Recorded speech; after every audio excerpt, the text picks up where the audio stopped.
Hi everyone. Calorimetry is the measurement of the transfer of calories or transfer of heat.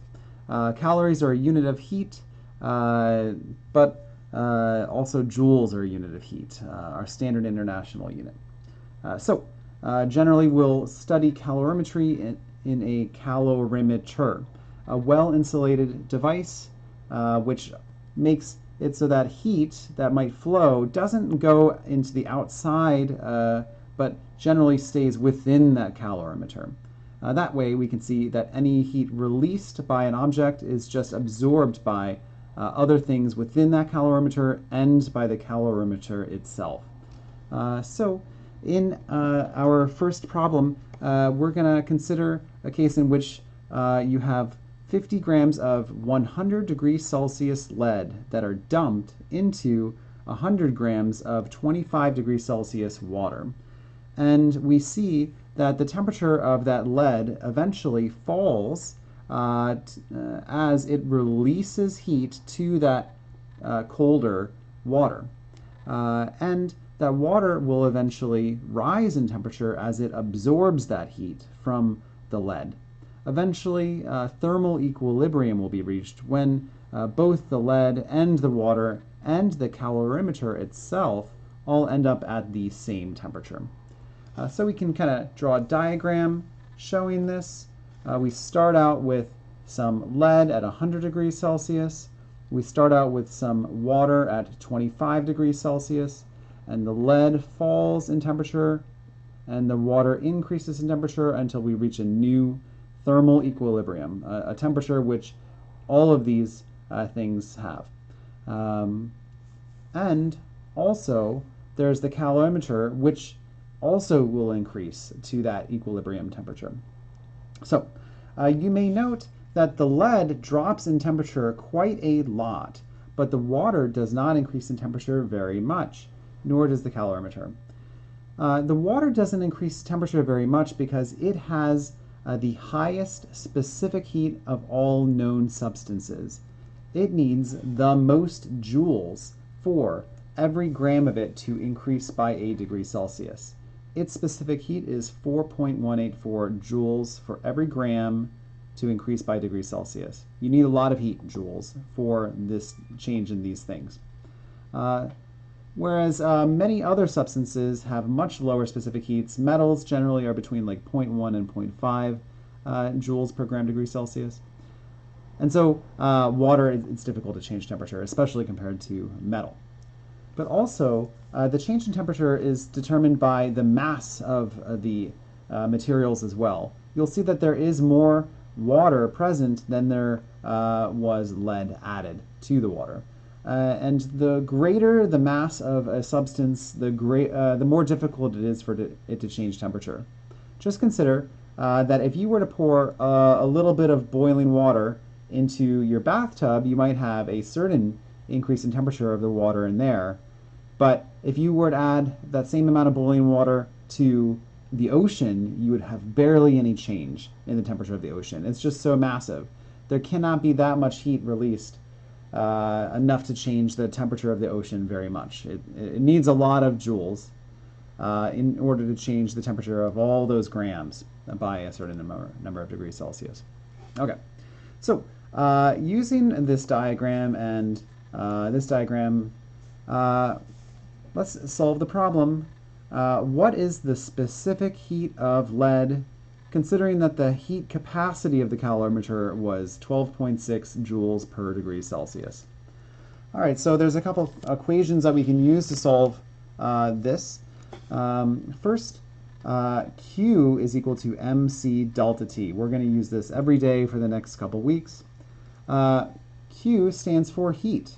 The amount of heat that might be absorbed by something or released by something depends on how large it is, its mass. It depends on its specific heat, the number of joules for every gram of it to change by a degree Celsius, and depends on the change in temperature of it. We also have Q is equal to capital C delta T.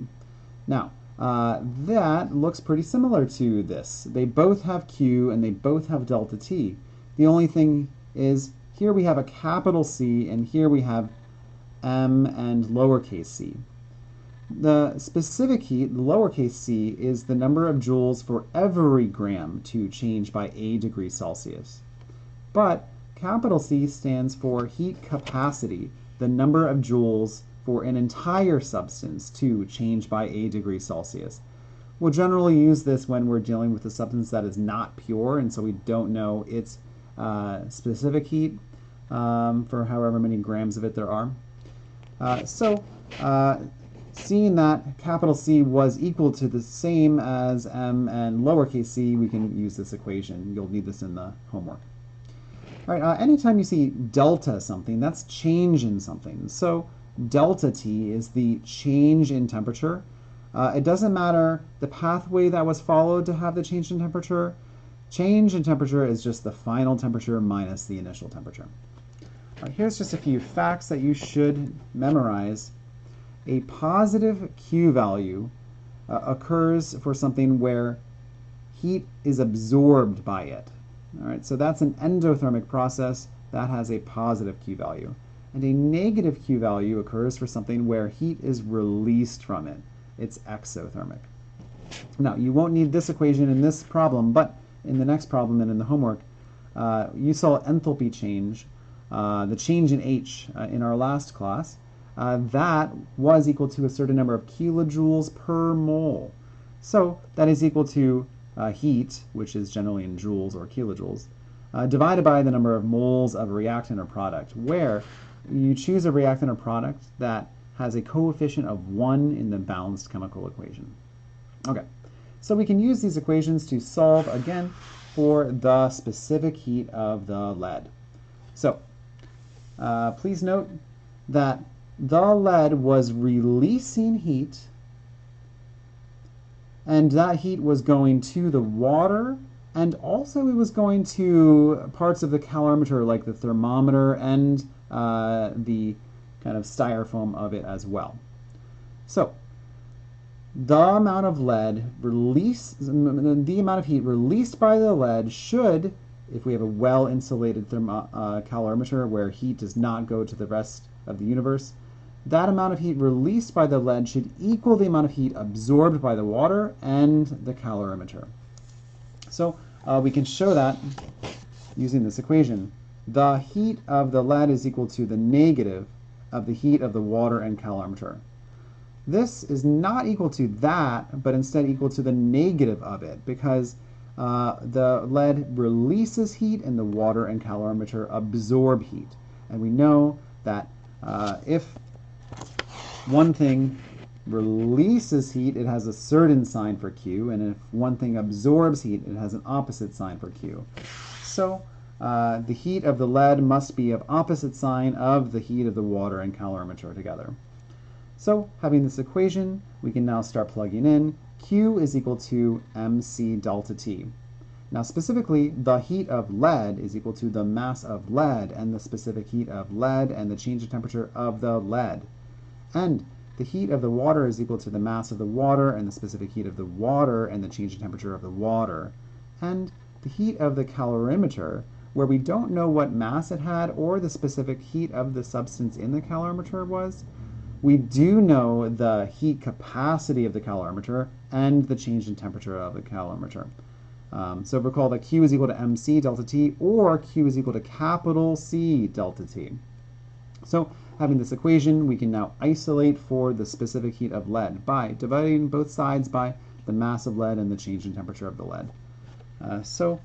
We get this equation, and now we can start plugging in values. We know the mass of the water was 100 grams. The specific heat of water, this will probably be a memorized thing for you. It's 4.184 joules per gram degree Celsius.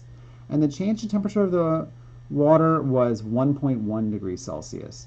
That's because it ended at 26.1 degrees Celsius, but it started at 25.0 degrees Celsius, so it had a positive 1.1 degrees Celsius change in temperature.